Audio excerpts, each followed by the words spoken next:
No conspiracy theory, just a set of facts you don't want to hear. It's like Cassandra said when she was still here. You don't want to know, you don't want to say, but more and more people are coming to believe. Hi, I'm Sander Hicks. I'm a writer, activist, blogger with the religion section of Huffington Post, and I'm here today at Park 51, the so-called Ground Zero Mosque, even though it's 2 blocks away from Ground Zero, and it's not just a mosque. This is the controversial Muslim Community Center. So we're going to be out here today talking to a lot of different people about their views of Park 51, religious tolerance. Let's take a look at what some of the founding fathers said about religious tolerance.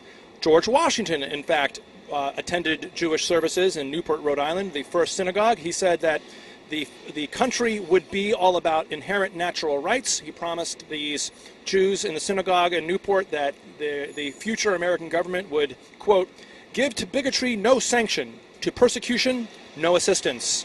And so on my flyer, I'm also going to be quoting from Thomas Jefferson and Ben Franklin and their views of religious tolerance. It's funny, Franklin, such an amazing intellectual, he even talked about in his autobiography of that back in Philadelphia, he sponsored a non-denominational house of worship, sort of a free speech zone.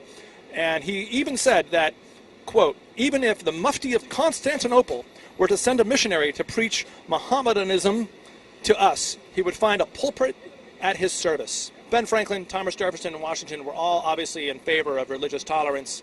This is going to be our flyer to spark conversations. The argument against it is really founded upon emotional ties to words like mosque and Muslim and ground zero.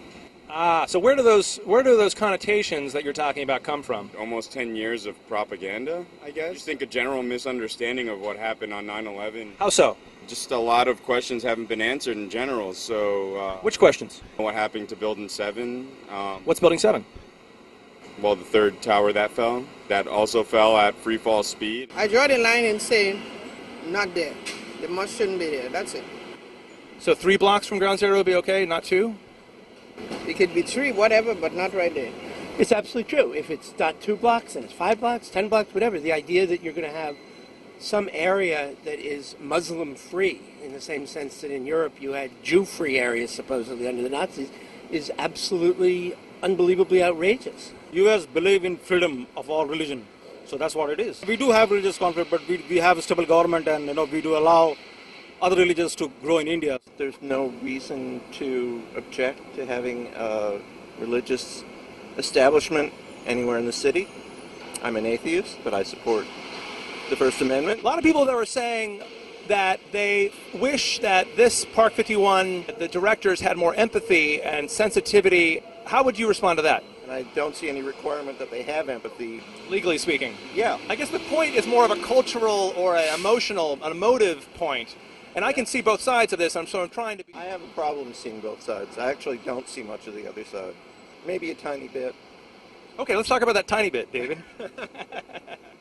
I guess they feel that they can draw a line around this site and say that somehow being in the vicinity is disrespectful, but we're all in the vicinity. We're all in proximity to 9/11 and everything that's behind it. We can't, as Christians, we can't put every Muslim into the same vein as those who are fanatics. What we have got to do is to learn how to love our neighbors. And to do that, obviously, we'll have to ensure that we stick with what the gospel says. What does the gospel say?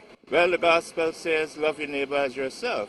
I think the mosque should be built where the Freedom Tower's at. Why is that? Tell me why. There's no harm having a cultural center here. What do you say to people? We're hearing from a lot of people from the other side today who say that it's too close to Ground Zero. They're being used by Rupert Murdoch. It's a vast right-wing conspiracy? I wouldn't call it a conspiracy, but he's behind it, yeah. This has been a really informative morning. I've got to say that I personally am pro-religious tolerance, pro-freedom of speech. I really believe in the Bill of Rights, and yet I learned a lot today. I learned that the opposition to the mosque is not an intellectual, political opposition as much as it is emotive. There's something really interesting about the resistance. It didn't come from people that were ignorant of politics, but it's interesting that the consistent message that we heard from the side that was resisting Park 51 talked about emotional sensitivity. So that's something I'm taking away from this morning. Peut-être nous parlons français ensemble. Tu es français ou haïtien? Oui, j'ai un peu de français. C'est une... Hey, how you doing? Check it out. I'm Sander. I'm a blogger for Huffington Post.